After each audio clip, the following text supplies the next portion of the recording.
캐나다의 한 조그만 그리고 아주 보수적인 한 마을, 조용했던 마을에 나이트클럽이 하나 새로 생겼습니다. 그 교회, 그 동네에 있던 그 교회 교인들이 걱정을 하기 시작했습니다. 이 조용하던 동네인데, 그리고 참 보수적이고 경건했던 마을인데 동네에 나이트클럽이 생겼으니까 이제 동네가 좀 시끄러워지고, 그리고 사람들이 영적으로도 많이 문란해질 것 같다는 생각이 걱정이 되기 시작했어요. 그래서 그 교인들이 함께 모여서 기도하기 시작했습니다. 이 지역을 위해서 나이트클럽이 문을 닫게 해달라고 기도했습니다. 그리고 나이트클럽이 문을 닫고 나가게 해주고, 그래서 이 지역이 다시 경건해질 수 있게 해달라고 간절하게 기도했습니다. 그런데 그 교회가 그렇게 기도를 시작한 지 정말 얼마 지나지 않아서 그 나이트클럽에 불이 났어요. 그래서 나이트클럽이 불에 그 전소가 되어서 불에 다 타버렸습니다. 나이트클럽 주인이 교회를 상대로 소송을 걸었습니다. 이 교인들이 열심히 기도를 해서, 그래서 나이트클럽에 불이 났기 때문에 이 교회가 이제 손해배상을 해야 된다는 것이 나이트클럽 주인의 주장이었습니다. 그리고 교회는 변호사를 사서 그 손해배상 청구를 하고 있는 그 재판에서 변호사를 사서 법적인 투쟁을 벌였습니다. 우리가 기도했기 때문에 그렇게 된 것이 아니라고, 이거는 기도해서 그렇게 된 것이 아니라는 입장이었습니다. 그래서 나이트클럽 주인은 기도해서 이 나이트클럽에 불이 났다 그러고, 교인들은 기도해서 그렇게 된 게 아니라고 그렇게 주장을 했어요. 그 재판관이 나중에 말하기를, 글쎄 나는 누가 잘못했는지는 잘 모르겠지만 내가 분명히 알 수 있는 것은 나이트클럽 주인은 기도의 능력을 믿고 교인들은 기도의 능력을 믿지 않는 것 같아 하고 그렇게 이야기를 했다고 합니다. 여러분들은 구하라 주실 것이요, 찾으라 얻을 것이요, 두드리라 그러면 열릴 것이라는 이 말씀을 들으면서 정말로 그렇게 될 거라고 믿으십니까? 정말로 하나님께서는 그 약속하신 대로 우리가 구하는 것은 다 주시고, 우리가 두드리면 하나님께서 문을 열어주신다고 여러분 그렇게 믿으십니까? 아마 여기 계신 분들, 하나님을 사랑하고 경외하는 분들의 경우는 예수님이 하신 약속이니까 구하면 주실 것이고 찾으면 얻을 것이라고 하는 그 말씀대로 우리가 구하고 찾으면 하나님께서 분명히 주실 거라고 믿을 겁니다. 그런데 문제는 우리가 아무리 구해도 사실은 응답이 안 돼요. 아무리 기도 많이 해도 기도한 대로 되는 일이 별로 없는 것 같아요. 그리고 열심히 기도했고 2년, 3년 어려운 상황 가운데 있으면서 사업이 조금 더 잘 될 수 있기를 위해서 기도하고, 몸에 병이 낫기를 위해서 기도하고, 그리고 신분 문제 해결되기를 위해서 몇 년을 기도했는데도 기도가 응답이 잘 안 됩니다. 그리고 그 기도한 대로 되지를 않아요. 하지만 하나님을 사랑하고 그 경건한 하나님의 사람들의 입장에서는 하나님께서 약속을 하고 그 약속을 지키지 않는다고 생각하거나, 하나님께서는 그냥 허투루 약속을 하셨다고 생각할 수가 없기 때문에 대개의 경우 기도를 하고 응답이 되지 않을 때 많은 사람들은 생각하기를 우리가 뭔가 잘못해서 그렇다고 생각합니다.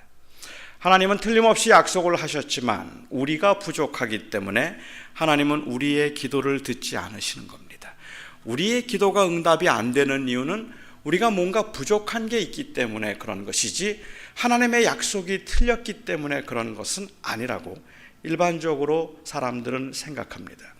그렇기 때문에 은혜 받는 비결이 무엇일까? 어떻게 하면 하나님께서 나의 기도들을 응답하실까 하는 것에 관한 많은 이야기들이 있고, 우리가 열심히 기도함에도 불구하고 하나님께서 우리의 기도를, 구하면 주신다고 약속하셨음에도 불구하고 우리가 열심히 기도하는 대로 응답되지 않는 그 이유가 우리 안에 있다면 도대체 무엇이 문제일까를 생각하고, 일반적으로 사람들이 이야기하고 있는 우리의 문제들은 몇 가지가 있는 것 같아요.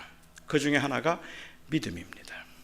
하나님이 우리의 기도를 응답하지 않는 이유는 우리의 믿음이 부족하기 때문에 그런 거죠. 하나님 앞에 확실한 믿음을 가지고 기도하면 하나님께서는 응답해 주시는데, 그런데 우리가 기도를 하면서 믿음이 부족하기 때문에 하나님은 우리에게 주고 싶어도 주지 못한다고 그렇게 생각하는 거죠. 이렇게 생각하게 만드는데 결정적인 역할을 한 구절이 있다면 야고보서 1장에 있는 말씀이 아닐까 하는 생각이 듭니다. 오직 믿음으로 구하고 조금도 의심하지 말라. 의심하는 자는 마치 바람에 밀려 요동하는 물결과 같으니 이런 사람은 무엇이든지 주께 구하는 것을 주께 얻기를 생각하지 말라. 두 마음을 품어 모든 일에 정함이 없는 자로다. 아하, 여기서 지금 말하고 있는 믿음이라고 하는 것은 결국은 의심하지 않는 겁니다. 하나님께서 내가 기도하면 반드시 들어주실 것이라고 하는 그러한 그 확신을 가지고 마음속에 조금도 의심을 하지 말고 그렇게 구하면 하나님께서 그 기도에 응답해 주실 텐데, 우리가 믿음이 부족하기 때문에 우리는 자꾸 구하면서도 의심하게 되고, 그렇게 의심하면 하나님께서 그 기도를 응답해 주시지 않는다고 사람들은 생각하죠. 정말 그럴까요? 그러면 여기서 말하는 믿음이라고 하는 것은, 의심하지 않는 믿음이라는 것은 무엇입니까? 우리가 구하면서 하나님 나에게 주실 줄로 믿습니다. 나에게 주신 줄로 믿습니다. 하나님 분명히 주신 줄로 믿습니다라고 그렇게 기도하고 분산되지 않는 마음을 의미하는 걸까요? 야고보서 1장 6절에서 오늘 이 말씀을 하신 배경을 보면, 사실 여기서 너희는 무엇이든지 주께 구하고 조금도 믿음으로 구하고 의심하지 말라고 할 때, 여기서 구하라고 한 것은 지혜입니다. 너희는 지혜를 구할 때 믿음으로 구하고 의심하지 말라고 했어요. 다시 말씀드리면, 환난 가운데 있던 당시 교인들이 너무 힘들고 어려운 상황에서 하나님 앞에 기도할 때 너는 조금도 의심하지 말고 구하라 라고 이야기를 했는데, 여기에 구하라고 한 것은 지혜이고 조금도 의심하지 말라고 여기서 말씀하고 계시는 것은 하나님의 선하심을 의심하지 말라는 이야기입니다. 우리가 구한 것들은 무조건 하나님께서 주실 것이라고 분명히 믿고 의심하지 말라고 하는 그러한 이야기를 하고 있는 것이 아니라는 말이죠. 오히려 하나님의 선하심을 믿고 의심하지 말라고 이야기를 하고 있습니다. 하나님께서 우리의 기도에 응답하지 않는 이유가 믿음이 없어서라고 이야기를 하고, 믿음이란 결국 의심하지 않는 마음이라고 생각을 한다면, 결국 믿음이라는 게 뭡니까? 정신통일이에요. 그게 믿음입니까? 하나님 될 줄로 믿습니다. 될 줄로 믿습니다. 주실 줄로 믿습니다. 하나님께서 꼭 저에게 기도 응답하셔서 그 가게를 저에게 주시옵소서. 그런데 의심이 생기잖아요. 정말 주실까? 이거 혹시 욕심 아니야? 그러면 우리는 어떻게 합니까? 의심막이 물러갈지어다, 악한 막이 물러갈지어다, 주님 주실 줄로 믿습니다. 그리고 다시 기도해요. 그리고 주신 줄로 믿습니다. 할렐루야. 그렇게 마음을 그 의심하지 않고 통일된 마음으로 반드시 된다 생각하면 그러면 되는 건데, 거기에 정말 될까라는 마음을 가져서 하나님이 응답하지 않으시는 걸까요? 사람들이 생각하는 믿음은 이런 통일인 것 같아요. 그런데 통일된 마음인 것 같은데, 우리는 살면서 자꾸 마음속에 그런 의문들이 생길 수밖에 없다는 말이죠. 왜 이것을 내가 이렇게 구하는 것도 괜찮을 걸까? 이건 하나님의 뜻인가? 정욕으로 쓰려고 잘못 구하는 건 아닐까? 내가 그 하나님 앞에 구하면서 가지고 있는 그 모든 복잡한 생각들을 어떻게 그것이 그냥 믿음이 없는 의심이라고 부를 수 있겠는가 말입니다. 어느 할머니가 교회 갔다가 목사님의 설교를 듣고 은혜를 받았습니다. 그날 목사님이 설교하기를, 누구든지 겨자씨만한 믿음만 있어도 이 산더러 들려서 바다에 던지우라 하면 던지우리라 하는 그 설교를 들었어요. 겨자씨만한 믿음만 있어도 그 산을 옮겨서 바다에 던지우라 하면 던지울 것이라고 하는 그 말씀을 듣고, 그리고 이 할머니가 은혜를 받았습니다. 집에 돌아와서 기도하기 시작했습니다. 저희 집 앞에 정원에 사과나무가 있는데, 이 사과나무가 지금 전경을 가려서 별로 좋지가 않으니까 뒤뜰로 옮겨지게 하소서. 아니, 산도 바다에 빠뜨리는데 그 사과나무 하나쯤 못 움직입니까? 그래서 하나님 앞에 기도했다고 합니다. 이 사과나무가 뒤뜰로 옮겨지게 해 주시옵소서. 그렇게 기도를 하고 잤습니다. 아침에 일어나서 나가보았습니다. 사과나무가 뒤뜰로 옮겨졌을까요? 옮겨졌을까요? 안 옮겨졌을까요? 다 이렇게 믿음이 없으시잖아요. 그렇죠? 안 옮겨졌다고 보통 생각하지 않습니까? 옮겨지지 않았습니다. 할머니가 섭섭했어요. 분명히 믿음으로 기도하면 겨자씨만한 믿음만 있어도 이 산더러 옮기어서 바다에 던지운다고 했는데 어찌하여서 사과나무도 못 움직이는가? 내 믿음이 겨자씨만한 믿음도 안 되는가? 그렇게 섭섭했어요. 그래서 목사님을 찾아가서 항의했습니다. 정말로 믿음으로 기도하면 산도 옮겨서 바다에 빠뜨릴 수 있습니까? 그럼요. 겨자씨만한 믿음만 있어도 됩니다.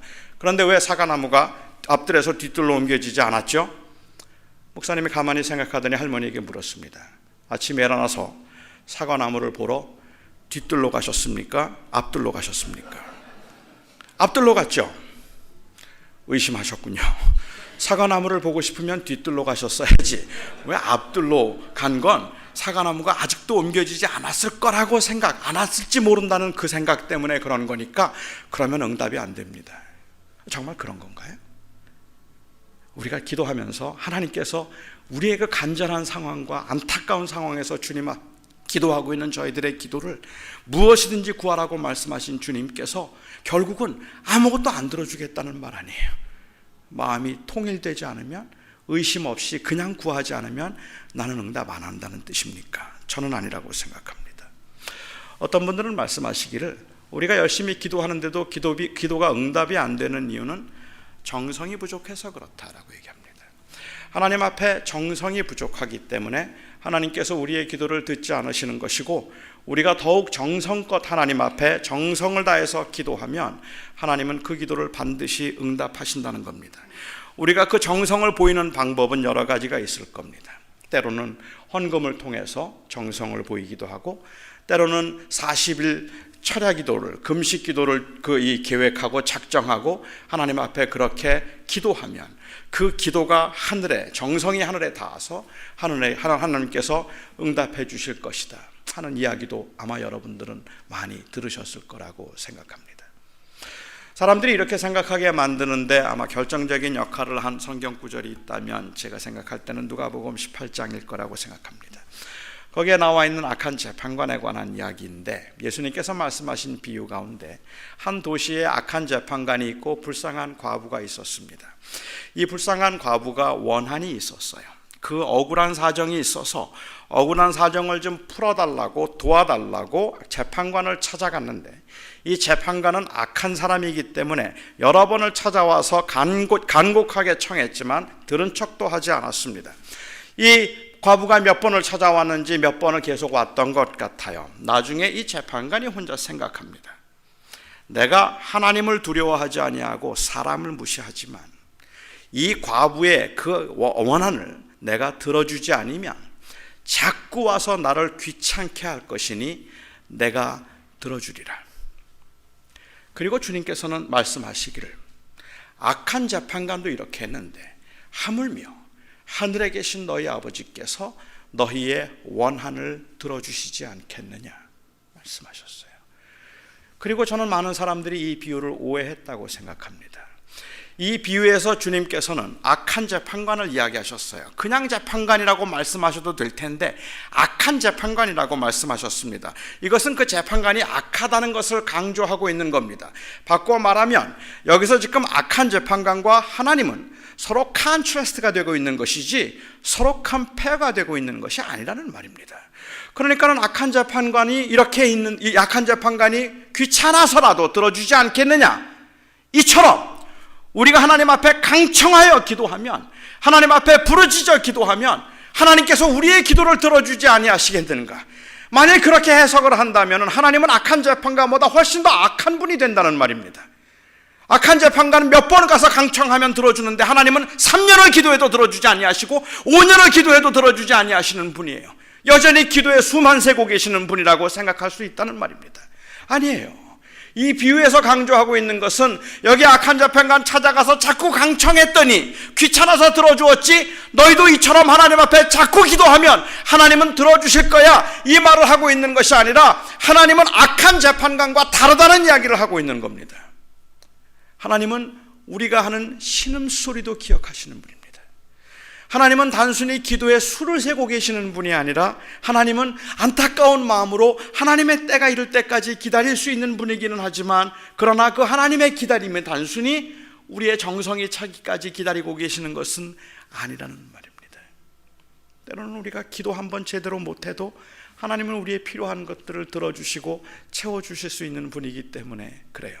여기 악한 재판관은 강청하면 들어주었습니다. 그렇게 강청해서 들어줘, 귀찮아 들어준 것처럼 우리도 하나님 앞에 기도할 때에 아침에 가서 기도하고, 새벽에 가서 저녁에 기도하고, 40일 작정해서 기도하고, 100일 철야를 하고, 그렇게 하나님 앞에 매달려 기도하고, 그냥은 들어주지 않으실 것 같아서 헌금을 가져다가 정성껏 하나님 앞에 드려서 하나님 제발 내 기도를 들어주십시오 하면은, 그렇게 하도 강청을 하면 진짜 귀찮아서 해주자 그러고 들어주시는 분이라면 여러분은 그 하나님을 선하다 하시겠습니까? 그 하나님을 정말로 선하다 하시겠습니까? 제가 믿는 하나님은 그런 하나님이 아닙니다. 하나님은 우리가 기도할 때 기도에 수를 세고 계시는 분이 아니라는 말입니다. 우리 하나님은 제가 하나님 앞에 드렸던 그 모든 기도들을 하나도 잊지 않기 때문에, 그래서 주님께서는 사실은 환난과 고난 중에 있는 자들에게 낭망하지 말고 기도해야 할 것에 관해서 이 비유를 말씀하시면서 하물며 하늘에 계신 아버지께서 너희의 원한을 들어주지 않겠느냐고 말씀하셨다는 말입니다. 그러니까는 기도에 수를 세고 있는 것이 아니라 오히려 주님께서는 그때까지 낙심하지 말고 기도하라. 왜요? 하나님은 네 기도를 다 들으시니까. 하나님은 너의 모든 형편과 사정을 아시고 너와 동행하시니까. 그러니까 낙심하지 말고 기도하라. 그 말씀을 하고 계신 것이지 기도 수세라고, 그 카운트에서 기도를 채우라고 하는 말이 아니었다는 말입니다. 그런데 우리는 종종 우리가 하나님 앞에 정성이 좀 부족해서 하나님이 우리의 기도를 듣지 않으시는 것처럼 그렇게 오해하기도 하는 것 같아요. 어떤 분들은 이렇게 말씀하세요. 우리가 기도했는데 응답이 되지 않는 이유는 하나님의 뜻대로 구하지 않았기 때문에 그렇다는 거예요. 하나님의 뜻대로 구하지 않았기 때문에 그렇다. 당연히죠. 맞는 말이겠죠. 하지만 제가 이해할 수 없는 것은 도대체 하나님의 뜻을 어떻게 알 수 있느냐는 말입니다. 그 하나님의 뜻을 어떻게 알 수 있어서 우리가 이 하나님의 뜻에 따라서 구할 수 있느냐는 말입니다. 내가 이 대학을 가는 것이 하나님의 뜻인지 저 대학을 가는 것이 하나님의 뜻인지 어떻게 알아서 기도하겠느냐는 말이에요. 우리는 어차피 하나님의 뜻을 모르고 있는 것 아닙니까? 그렇기 때문에 사람들은 하나님의 뜻대로 구하면 하나님이 응답하신다는 이 말을 때로는 좀 오해를 해서 이 하나님의 뜻대로 구하는 것이 하나님의 뜻대로 구한다는 그 포뮬라를 통해서, 공식을 통해서 응답을 받는다고 생각하는 것 같아요. 제가 잘 이해하지 못하는 부분 중에 하나가 이제 그런 부분일 텐데, 저는 이해를 못하는 건 아니고 왜 그런 마음으로 그 기도를 하는지는 제가 알죠. 근데 혹시라도 오해가 있지 않을까 싶어서 제가 조금 한번 정리를 해보자면, 어떤 분은 하나님 앞에 기도를 하는데요, 1시간 동안을 눈물로 기도해요. 하나님, 저희 남편의 건강을 지켜주소서. 하나님, 저희 남편의 사업이 잘 되게 해주시옵소서. 하나님, 제 아내를 주님께서 붙들어 주셔서 건강하게 해주시옵소서. 우리 아이들 못된 일들에 휘말리지 않도록 하시고, 공부 열심히 하게 하시고, 건강하게 하시고, 하나님 사랑하는 아들이 되게 해주시옵소서. 하나님, 우리 아들이 좋은 대학 갈 수 있게 해주시옵소서. 1시간 동안을 간절하게 기도합니다. 그렇게 1시간 동안을 기도하고 난 다음에 그 마지막으로 기도를 마치면서 하는 말이, 그러나 내 뜻대로 마옵시고 아버지의 뜻대로 하옵소서, 이렇게 기도를 해요. 그러면 저는 좀 의아해지잖아요. 처음부터 그렇게 하지 뭐하라 그러면 1시간씩 그렇게 열심히 기도하고 난 다음에 그러나 내 뜻대로 마옵시고 아버지의 뜻대로 하옵소서라고 말할까? 그냥 처음부터 기도하면 눈 감으면 하나님 뜻대로 알아서 하십시오, 아멘, 10초도 안 걸릴 기도를 1시간씩 기도하고 난 다음에 그러나 내 뜻대로 마옵시고 아버지의 뜻대로 하옵소서라고 말한다면, 저는 그 아버지 뜻대로 하는 것이 하옵소서라는 그 기도가 내가 정말로 지금 이런 답답한 사정에 있지만 하나님의 원하심을 따라 살기를 원합니다라는 간절한 믿음의 고백이라면 저는 굉장히 귀한 거라고 생각해요. 그게 틀렸다는 말씀을 드리는 게 아닙니다. 그런데 어떤 경우에는요, 그게 마치 그 지금까지 했던 모든 기도들을 응답받게 만드는 공식이라고 생각해요. 이게 패스워드라고 생각한다는 말입니다. 그렇게 하나님, 그러나 내 뜻대로 마옵시고 아버지의 뜻대로 하옵소서라고 그렇게 간절하게 기도했는데 사업이 잘 안 돼요. 화가 나요. 내가 아버지 뜻대로 하옵소서라고 기도까지 했는데, 그런데 어떻게 내 기도를 안 들어주실 수가 있는 거예요? 내가 그렇게까지 기도했는데, 내가 내 뜻을 접어놓고, 아버지 내가 이것을 정말로 원합니다, 하지만 내 뜻대로 마옵시고 아버지의 뜻대로 앞서서라고 이렇게 겸손하게 기도했는데, 그런데도 안 들어주시다니, 이런 하나님 참 너무 섭섭하다는 생각을 한다는 말이죠. 결국은 그때 아버지의 뜻대로 없어서라는 기도는 어쩌면 그냥 공식처럼 우리가 사용한 말일지도 모르겠다는 생각을 합니다. 진심으로 내 뜻이 아니라 하나님의 원하심이 이루어지기를 원하는 간절한 마음이 있어서 그 마음을 품고 내 마음에 있는 소원을 기도했는가 말입니다. 어떤 사람들은 말하기를 우리가 정욕으로 쓰려고 잘못 구하기 때문에 응답이 되지 않는다고 말하기도 해요. 이것도 아마도 야고보서 4장에 있는 말씀에 대한 오해일 거라고 생각합니다. 너희가 이 얻지 못함은 구하지 아니하며 구하여도 얻지 못함은 정욕으로 쓰려고 잘못 구함이라 라고 이야기를 하실 때, 지금 거기에서 말하고 있는 문맥은 사실은 야고보 교회가 가지고 있던 분쟁 때문이었습니다. 교회가 갈라져서 서로 싸우고 있는 상황에서 어떤 선생들이 독선적인 위치에서 그렇게 사람들을 비난하고 공격하고 있었던 그런 때였던 것 같아요. 그런데 그러한 상황에서 이 야고보 사도가 말하기를 너희가 얻지 못하면 구하지 아니합니다. 이 교회가 어떻게 하면 화목할 수 있을까? 어떻게 하면 이 교회가 정말로 하나님의 영광과 나라를 위해서 바로 쓰임받을 수 있을까? 그것을 내가 구하지 않기 때문에 그런 것이고, 구하여도 얻지 못하고 있는 것은 사실은 잘못 구하고 있기 때문이다. 즉 우리가 서로 분쟁이 나면 기도할 때 아는 것처럼 하나님 저 원수들을 물리쳐 주시옵소서, 저 파 사람들을 모두 다 쫓아내 주시옵소서, 이런 기도 우리가 쉽게 할 수 있지 않습니까? 그런 기도는 응답이 안 된다는 말입니다. 그것은 정욕으로 쓰려고 하는, 정욕으로 잘못 구하고 있기 때문에 그런 것이죠. 그러니까 우리의 일상생활 가운데서 필요한 것들, 우리가 살아가면서 이 일상에 필요한 그 건강과 사업과 재물을 위해서 기도하는 것이 정욕으로 쓰려고 잘못 구하는 게 아니에요. 하지만 우리는 마치 그런 것들을 기도하는 것이 정욕으로 쓰려고 잘못 구하는 것 같다는 생각이 들기 때문에 하나님 앞에서 때로는 이게 정욕으로 안 보이는 것처럼 그렇게 기도할 때도 있는 것 같아요. 기도하면서 그렇게 말하지, 이게 정욕으로 구하는 게 아니라 하나님 제 아들 이번에 좋은 대학 보내주시면 이번에 단기 선교 보내겠습니다.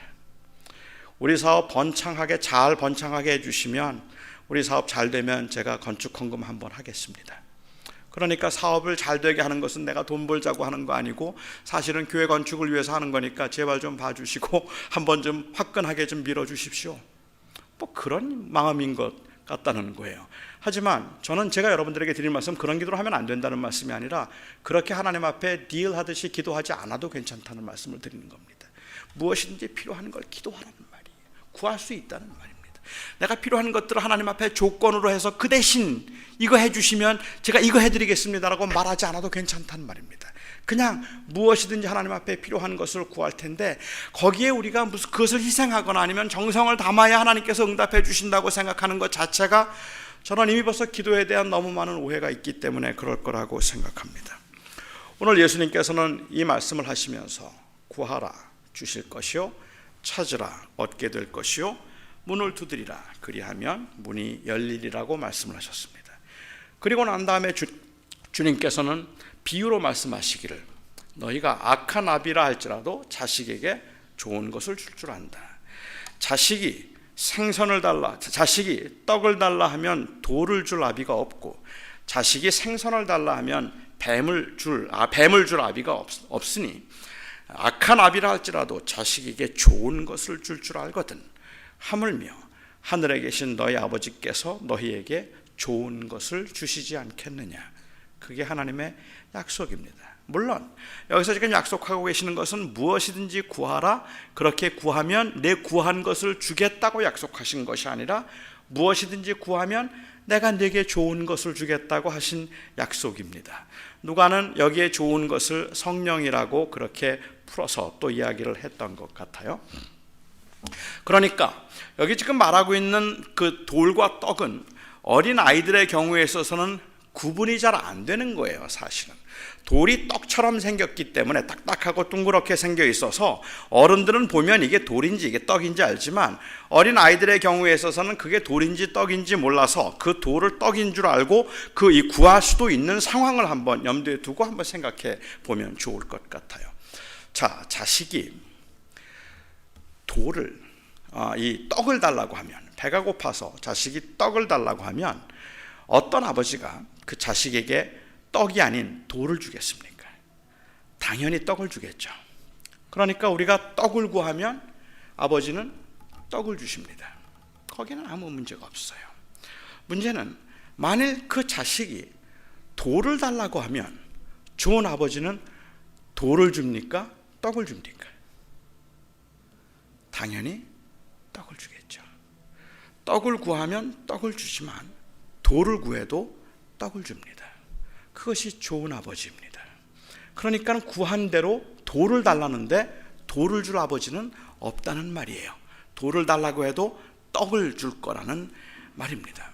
그런데 이 아버지가 정말로 자식을 생각하지 않고요, 그냥 자기의 이미지, 그리고 내가 얼마나 좋은 아버지인가 하는 것에 관해서만 생각한다면, 그렇다면 저는 그 아버지는 좋은 것을 주기보다 구한 걸 줄 겁니다. 그에게 중요한 것은 그 자식의 well-being이 아니라 사실은 그 reputation이기 때문에 그런 것 같아요. 그런 면에서 생각하면 저는 그렇게 좋은 아버지가 아닌 것 같아요. 저는 이제 목회를 하면서 시간이 많이 없어서 우리 아이들하고 같이 시간을 보낼 기회가 좀 적었습니다. 그래서 저는 아이들에게 좀 미안한 마음이 좀 있었어요. 같이 시간을 보내지도 못하고 같이 놀러 가거나 쇼핑을 하지도 못하고 이랬던 게 좀 미안한 마음이 저에게는 항상 제 마음속에 있습니다. 그래서 이제 제 아이들하고 어쩌다 그 그로서리 쇼핑을 한번 가게 되면 저는 그냥 그 그로서리 쇼핑을 가서요, 우리 아이들에게 그냥 원하는 건 뭐든지 사주고 싶어요. 그래서 저희 아들이 아빠 아이스크림 사주라, 아이스크림 사달라고 말을 하면 아이스크림? 알았어 하고는 제가 아이스크림 섹션으로 가서 뭐든지 골라봐. 아이스크림을 몇 개를 제가 이것도 어때? 이건 어때? 몇 개씩 집어넣습니다. 아빠 과자 초콜릿이 먹고 싶은데 초콜릿? 오케이. 초콜릿도 뭐든지 사주죠. 그렇게 잔뜩 사오면 저희 아들은 너무너무 좋아해요. 정말 이런 아빠가 어디 있어요? 이렇게 그냥 사달라는 다 사주는 아빠가 어디 있어요? 그때 꼭 제 아들이 한마디 하는 거 있습니다. 아빠는 엄마하고 달라 그래요. 아빠는 엄마하고 다르대요. 이렇게 다 사주니까, 그러니까 아빠는 정말 멋있다는 거예요. 그리고 제가 그렇게 기분 좋게 사가지고 집에 와서 제 아내에게 아주 엄청 혼납니다. 도대체 아이를 생각하는 건지, 아이의 건강이나 아이를 염려한다면 어떻게 그렇게 막 사주느냐는 거예요. 누구는 사주고 싶지 않아서 안 사주는 줄 알아? 그 아이의 건강을 생각해서 그 아이를 위해서 절제하는 법을 가르치기 위해서 일부러 사주지 않고 검소하게 살라고 말하고 다 먹지 말라고 말하고 그리고 좀 조심해서 먹으라고 말하고 있는데, 아버지라는 사람이 가서 다 사주면 그러면 도대체 교육은 뭐가 되는 거냐고 막 난리가 나죠. 자, 여러분들에게 한번 묻습니다. 제가 좋은 아버지입니까? 저는 그냥 미안한 마음 때문에, 아니면 제가 가지고 있는 저의 그 좋은 이미지를 좀 유지하고 싶기 때문에 전 아들이 필요하다는 건 다 해줄 겁니다. 그리고 제 아내의 경우에 있어서는 아들이 달라는 것을 주지 않고 아들에게 유익한 것을 주려고 할 겁니다. 왜냐하면 제 아내에게 있어서는 제 아내의 reputation이 중요한 것이 아니라 언제나 함께 살고 있기 때문에, 때로는 그 엄마가 잔소리하고 귀찮은 것 같고 자꾸만 뭐라고 말하고 자기에게 자꾸 숙제를 시키는 것 같지만 그 엄마는 그 아이의 well-being을 생각하고 있다면, 시간도 제대로 보내지 못하고 있는 저로서는 오히려 아이 앞에서 저의 reputation을 생각한다는 말입니다. 하나님이 하나님의 reputation을 생각한다면 아마 여러분들이 기도하는 거 다 들어드릴 겁니다. 그게 해가 되는 것이든 독이 되는 것이든, 그게 돌이든 아니면 뱀이든 달라면 다 주실 겁니다. 하지만 하나님은 그렇게 하지 않으십니다. 우리가 떡을 구하면 떡을 주십니다. 우리가 돌을 구하면 떡을 주십니다. 한 가지만 더 묻죠.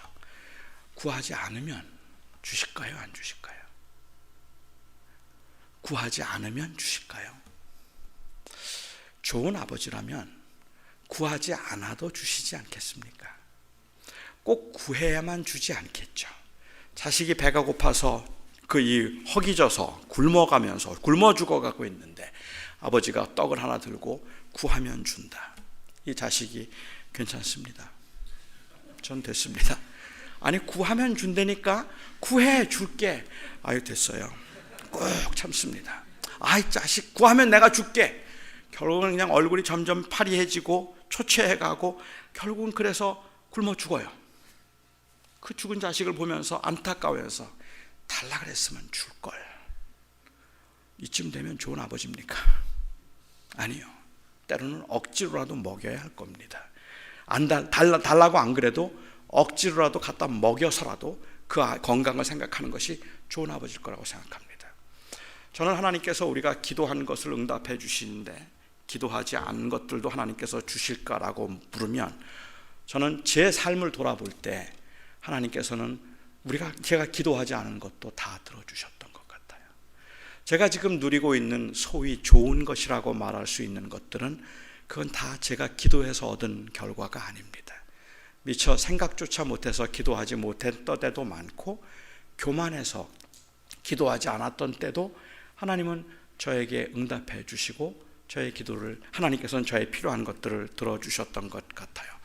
저는 배우자를 위해서 한 번도 기도를 한 적이 없었어요.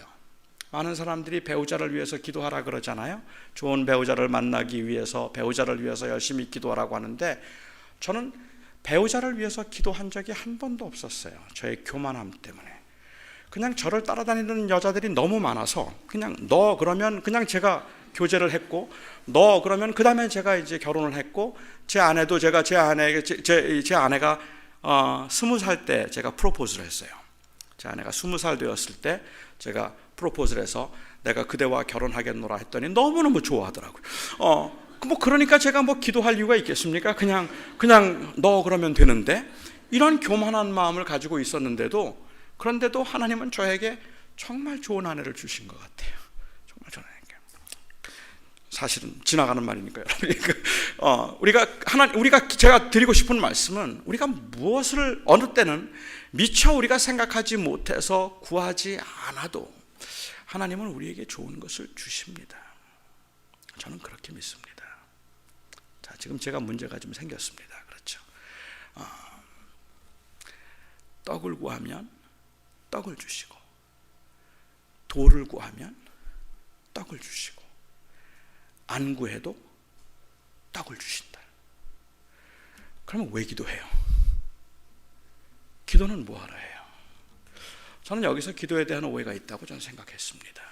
기도란 우리가 필요한 것들을 얻어내는 수단이 아니라 기도란 하나님과 교제하고 하나님을 경험하는 것입니다. 하나님은 그 기도를 통해서 하나님이 우리의 아버지됨을 경험하라고 하신 것인데 우리는 그 기도를 통해서 하나님의 주권을 인정하고 하나님의 아버지 되심을 인정하여서 하나님을 누리려고 하는 것이 아니라 오히려 하나님을 아버지가 아닌 창고지기 정도로 생각을 하는 것 같아요. 그래서 그 하나님께 어떻게 잘 보이면, 얼만큼 정성을 보이면, 얼만큼 노력을 보이면, 얼만큼 믿습니다를 하면 하나님께서 내가 원하는 걸 그냥 다 부어주실까? 거기에 우리의 관심이 있는 것 같아요. 그러나 하나님께서는 그런 데는 별로 관심이 없습니다. 여러분, 제가 그냥 감히 말씀드린다면 기도하지 않아도 하나님은 여러분의 삶을 지키실 겁니다. 그리고 하나님은 여러분의 걸음을 인도하실 텐데 기도하지 않으면 여러분들이 정말 놓치는 것은 그 여러분들의 삶 가운데 풍성하고 풍요로운 물질이 아니라 기도를 하지 않으면 여러분들이 놓치는 것은 여러분들은 하나님과의 교제를 놓치는 겁니다. 저는 기도라는 것은 바로 하나님을 아버지로 경험하는 것이라고 생각하는데 제가 신학교에 있을 때 이 닥터 로저 그린웨이라고 하는 교수님이 계셨는데 그분이 기도에 대해서 이런 예를 들어서 저에게 설명해 준 적이 있습니다. 그린웨이가 멕시코의 선교사였습니다. 근데 한 번은 그가 선교를 그곳에서 하고 있는데 아주 늦은 시간이었는데 누가 밖에서 문을 두들겼어요. 그래서 그린웨이가 나가 보았습니다. 한 10살쯤 되어 보이는 조그마한 여자아이, 멕시칸 여자아이였는데 정말로 이 꾀죄죄하고 초췌한 얼굴을 하고 그리고 너무 조심스럽게 그냥 뭐 온몸에 때가 있는 그런 너무 불쌍해 보이는 모습으로 완전히 거짓골을 하고 그 문 앞에 서 있었습니다. 혼자 그 아이가 그렇게 서 있는 것을 보고 너무 안 됐다는 생각이 들고 너무 미안해서 너무 불쌍해서 그 아이를 집으로 들어오라고 했어요. 그리고 그 여자아이에게 물었습니다. 무슨 일이냐고, 왜 문을 두들겼느냐고 물었습니다. 그러자 그 여자아이가 조심스럽게 아주 샤이하게 그가 말하기 시작했습니다. 내 엄마는 내가 4살 때 엄마는 죽었고 아버지를 마지막 본 것은 3개월 전이었는데 알코올 중독자였던 아버지가 술이 취해서 자기를 총으로 쏴 죽이려고 해서 도망을 나왔다라고 했습니다. 3개월 전에 그렇게 집을 가출을 한 거죠. 집 도망을 나와서 3개월 동안 그 전전긍긍하고 다니면서 집을 떠나서 여기저기 방황하면서 거지처럼 얻어먹고 구걸하고 그리고 쓰레기통을 뒤지면서 그렇게 지내다가 이제 거기까지 흘러와서 그 집이 선교사의 집인 것을 알고 혹 먹을 것이라도 좀 얻을까 해서 문을 두들겼던 것이었습니다. 너무 불쌍했어요, 이 아이를 보기에. 그래서 그 아이를 집에 일단은 들여놓고 가족들이 의논을 했습니다. 당시에 그린웨이에게는 딸이 이미 4이 있었는데 이 여자아이를 그냥 내보낼 수도 없고 그 집에 보내는 것도 안전하지가 않아서, 어느 집인지도 모르지만 안전하지가 않은 것 같아서 가족들이 의논한 끝에 이 여자아이를 입양하기로 했습니다. 그래서 그 여자아이를 자기의 딸로 입양하기로 하고, 그리고는 그 아이에게 이야기를 했습니다. 이제부터 너는 내 딸이다. 이 집은 너희 집이야. 내가 원하는 건 무엇이든지 구해도 좋다. 나에게 필요한 것 있으면 언제든지 말하고, 뭐가 갖고 싶은 것 있으면 언제든지 나한테 말하고, 이 집에 있는 것 내가 무엇이든지 먹고 싶은 건 다 먹어도 괜찮아. 이제부터 내가 네 아버지다. 이 여자아이가 고맙다고 했습니다. 그런데 고맙다는 말을 했지만 이 여자아이는 한 번도 그린웨이에게 자기가 필요한 것을 달라고 말한 적이 없었습니다. 한 번도 마음대로 이 냉장고에서 자기가 먹고 싶은 걸 마음대로 꺼내 먹지도 못했습니다. 여러분, 이 아이의 심정을 이해하실 수 있습니까? 왜 이 아이가 아무것도 먹지 못했는지, 왜 이 여자아이가 자기가 필요한 것들을 왜 구하지 못했는지 여러분 이해하실 수 있겠습니까? 저는 조금 이해할 수 있을 것 같아요. 사실은 그래서 더 마음이 아프기도 합니다. 저에게는 아이가 3이 있습니다. 그 중에 막내 아들이 지금 고등학교 1학년, 이제 9학년인데 막내 아들은 제가 1살 때 한국에서 입양을 했습니다. 1살 때 제가 한국에서 입양을 해서 그 아이를 정말 우리의 가족으로 생각하고 1살 막 넘었을 때 저희가 데리고 왔어요. 근데 아이가 너무너무 순한 아이였습니다. 우는 일도 별로 없었고요, 보채지도 않았고 그냥 너무 순했어요. 저는 이 아이가 하나님께서 참 저희 가정에 이렇게 순하고 착한 아이를 보내주셨다고 감사했습니다. 그런데 이 아이가 2살이 되고 3살이 되면서 저는 이 아이가 그냥 순한 아이가 아니라 지금 눈치를 보고 있다는 것을 제가 느끼기 시작했습니다. 1살 넘어도 그게 아마 그 생존 본능인 것 같아요. 그 한국에서 1년 있으면서 보모를 4번이나 바꾸고 그렇게 옮겨 다니면서 이 아이가 그냥 본능적으로 생각한 것이 울면 안 되고, 그리고 그렇게 자기가 원하는 것을 구하면 안 된다는 생각을 했는지도 몰라요.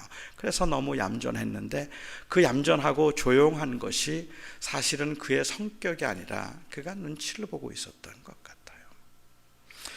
4살 때는 말을 잘 하지를 못했습니다. 그래서 저희가 혹시 자폐가 아닐까 하는 생각에 검사도 해보고, 그리고 이 스피치 테라피스트를 찾아가서 했는데 다 괜찮아요. 다 괜찮은데 그런데 말을 잘 안 하는 거예요. 그 아이가 5살쯤 되었을 때였는데 저희 그 큰아들하고 나이가 5살 차이입니다. 그런데 이 집에서 보통 보는 그 장면은 형제들은 많이 싸우기도 하고 서로 다투기도 하는 겁니다. 그게 건강한 거죠. 근데 제가 보기 안타까웠던 것은 저희 그 아들이 장난이 좀 심하니까 우리 막내 아들이 장난감을 가지고 이제 혼자 놀고 있으면 한 6살 이럴 때인 것 같아요. 장난감을 가지고 놀고 있으면 우리 막내 아들이 그걸 뺏어갑니다. 그리고는 막 흔들면서 놀려요. 보통 집안에서 볼 수 있는 것은 그렇게 뺏어서 가지고 가면, 그러면 이 아들이 저를 찾아와서 아빠, 형이 내 장난감 뺏어갔어. 저 형 좀 야단쳐줘. 저 형 좀 혼내줘. 뭐 보통 그렇게 저한테 이르거나 아니면 소리를 지르고 울어서 때를 써야 마땅합니다. 그런데 저희 막내 아들은 형이 장난감을 뺏어가면 그러면 그냥 가만히 보고 자기 방으로 그냥 조용히 들어가요. 그리고 문을 닫고 혼자 옵니다. 혼자 오는데 저에게 도와달라는 말도 하지 않아요. 저에게 때를 쓰지도 않아요. 그냥 조용히 들어가요. 한 4, 5년 전에 제가 한국을 가면서 우리 막내 아들한테, 우리 막내 아들이 명우인데요, 제가 물었습니다. 명우야, 내가 지금 한국 가는데 뭐 좋은 거 선물 사다 줄게. 너 갖고 싶은 게 뭐냐? 그랬어요. 우리 다른 두 아이는 제가 뭘 사다 줄까라는 말을 하기가 무섭게 줄줄이 막 그냥 쏟아내기 시작합니다. 근데 막내 아들한테 내가 뭘 사다 줄까? 갖고 싶은 게 뭐야? 그랬더니 저의 막내 아들이 Nothing. I'm okay. Thank you, Dad. But I'm alright. 괜찮다는 거예요. 그러니까 제가 제 아내에게 물었습니다. 우리 명우한테 뭘 사다 주면 명우가 좋아할까? 그랬더니 제 아내가 아이패드를 하나 사다 주라 그래요. 그 형도 그렇고 친구들도 다 아이패드를 가지고 음악들을 듣는데 우리 명우는 아이패드가 없어서 그걸 항상 부러워하고 갖고 싶어 하는 것 같더라고. 아이패드를 사다 주면 좋아할 거라 그러더라고요. 제가 한국에서 갔다 오는 길에 아이패드를 하나 사가지고 왔습니다. 그리고 제가 서프라이즈라고 하고 저희 아들에게 그 아이패드를 주었습니다. 아들이 고맙다 그러고 그걸 받더라고요. 그날 밤에 제가 그 방에 슬쩍 들어가서 보니까 이 아이가 아이패드를 안고 자요. 이게 너무 좋아서 그거를 그냥 안고 껴안고 자요. 손에서 놓지를 못해요. 그게 너무너무 좋아서. 다음 날도 들어가 보니까 다음 날도 그거를 또 품에 안고 자고 있어요. 근데 제 마음이 너무 아픈 거예요. 아니 그렇게 원하면 달라 그러지, 사달라 그러지. 나도 아이패드 하나 갖겠다고, 나도 아이패드 하나만 사달라고 그 말 하면 되지. 그거를 왜 꾹 참고 괜찮다 그랬을까? 그렇게 갖고 싶은 것도 왜 달란 말을 못할까? 왜 달란 말을 못할까? 그게 마음이 좀 아프다라는 말입니다. 저는 그 마음을 이해할 수 있을 것 같아요. 이 그린웨이의 그 아이가, 여자아이가 아무것도 구하지를 않았습니다. 어느 날 그린웨이가 서재에 앉아 있는데 이 아이가 문을 두들기더니 방으로 들어왔습니다. 아주 조용히 살며시 들어와서 책상 옆에 섰습니다. 그린웨이가 돌아앉으면서 물었습니다. Honey, what can I do for you? 아이가 아주 샤이하게, 아주 조용하게 말했습니다. Papa, I need a shoelace. 아빠, 신발끈이 하나 필요해요. 그런데 그 말을 듣는 순간 그린웨이는 돌아앉아서 막 울었다고 했습니다. 이 아이가 나보고 아빠라고 그랬다. 이 아이가 자기가 필요한 것을 나에게 달라고 구했다. 그래서 그 감동 때문에 그가 울었다고 했습니다. 저는 이게 기도라고 생각합니다.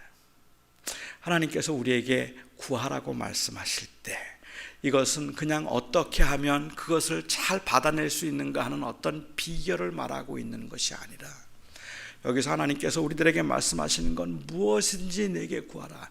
Ask me anything and know that I am your good father. 내가 너를 지키고 보호하는 아버지인 것을 알라. 그래서 뭐든지 구하라고 말씀하고 계시는 겁니다. 그러니까 우리가 구하지 않아도 하나님이 우리에게 주실 겁니다. 그게 좋은 아버지예요. 저는 주신다고 믿습니다. 그럼에도 불구하고 하나님께서 우리에게 기도하라고 하셨다면 그것은 기도를 통해서 하나님은 우리의 하나님이 되시고 우리의 아버지가 되심을 우리로 하여금 경험할 수 있도록 하기 위해서이고 그 하나님을 누리도록 할 수 있기 때문이라고 저는 생각합니다. 무엇이든지 저희는 하나님 앞에 그렇게 구할 수 있을 것 같아요. 저의 큰아들이 한 6, 7살쯤 됐을 때 제가 한번 제 아들을 데리고 장난감 가게를 한번 간 적이 있어요. 제가 장난감 가게를 가면서 제 아들에게 그랬습니다. 좀 허풍을 떨었어요. 여기 지금 장난감 가게에 가서 승우에게, 저희 아들이 승우인데요, 승우야, 너 지금 장난감 가게에 가서 내가 원하는 건 뭐든지 사줄게. 뭐든지 내가 살 테니까 내가 원하는 거 한번 찾아봐. 그랬어요. 허풍이죠. 그랬더니 제 아들이 정말 그래요. Really? 그리고는 그 토이자러스라는 장난감 가게에 들어가서 뛰기 시작하는데요. 뭐 온 사방을 다 뛰어다니기 시작해요. 막 뛰어다니다가 한참 있다가 어떤 하나를 굉장히 진짜 좋아 보이는 걸 하나 들고 왔더라고요. How about this, Daddy? 자기는 그걸 좋아한대요. 근데 그때 제가 무슨 뭐 개척교회 목사가 무슨 돈이 있어요. 근데 그걸 사가지고 와서 이거 사달라는 거예요. 제가 그걸 보고 no, that's too expensive. 그건 너무 비싸다 그랬더니 다 사준다고 말해놓고서는 뭐 이게 비싸다 그랬다고 뭐 쭝쭝거리고 뭐 투덜거리고 뭐 난리가 났어요. 제가 야 그렇지만 이거 너무 비싸잖아. 이거 너무 비싼 것 같아. 이건 아닌 것 같아. 다른 거 좀 골라봐. 다른 거. 그랬더니 제 아들이 뭐 맨 어쩌고 막 그래요. 그러더니 가지고 가더라고요. 그리고 그걸 갖다 놓고 또 막 돌아다녀요. 한참을 돌아다니다가 뭘 하나를 들고 왔어요. What about this, Daddy? That's too big. 너무 큰 것 같은데. 뭐 또 컴플레인이죠. 막 불평하고 또 다니다가 또 하나를 들고 왔습니다. What about this? That's too dangerous. 마침내 제가 사줄 만한 거, 적당하게 작은 거 하나 사가지고 나왔어요.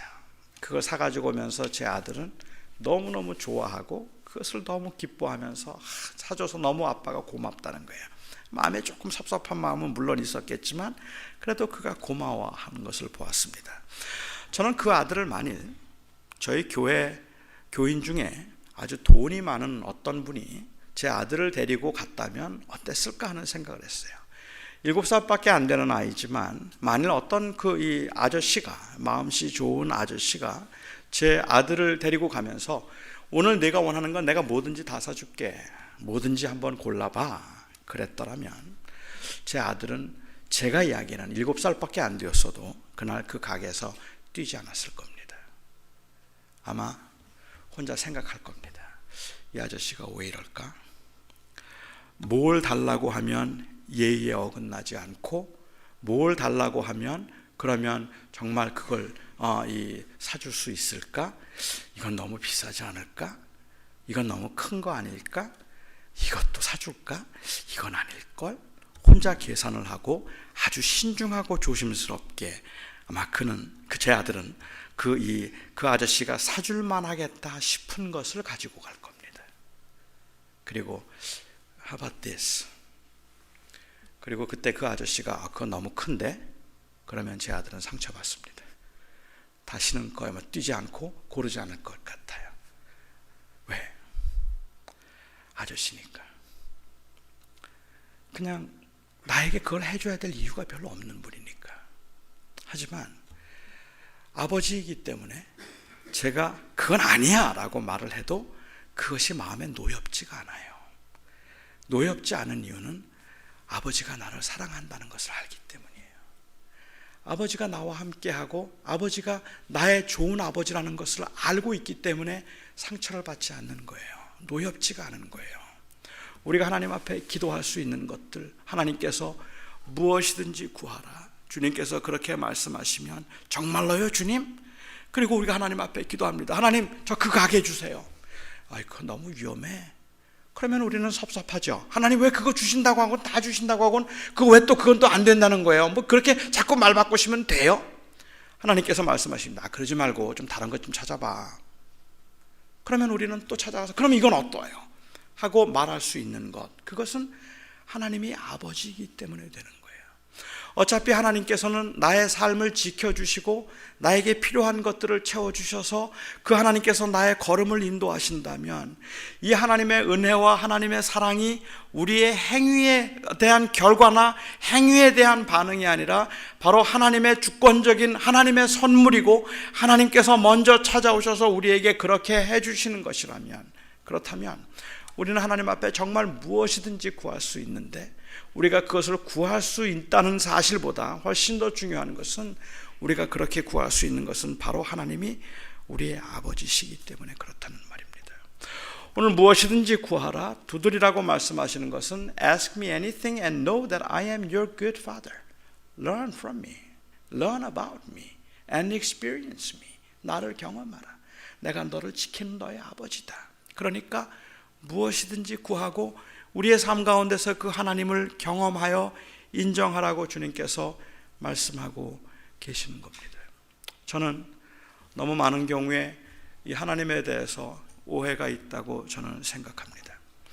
오늘은 제가 여러분들에게 혹시 교회를 처음 나오신 분이 계시거나 아니면 교회를 다니다가 교회를 다니지 않는 분이 오늘 방문하셨다면, 저는 오늘 여러분들에게 복음을 전하지는 않았습니다. 하지만 저는 여러분들이 그 복음을 들을 수 있도록, 이 교회를 통해서 복음을 들을 수 있도록 여러분들에게 제가 그렇게 한번 청해보고 싶은 마음은 있습니다. 너무 많은 사람들이 하나님을 오해하고 있습니다.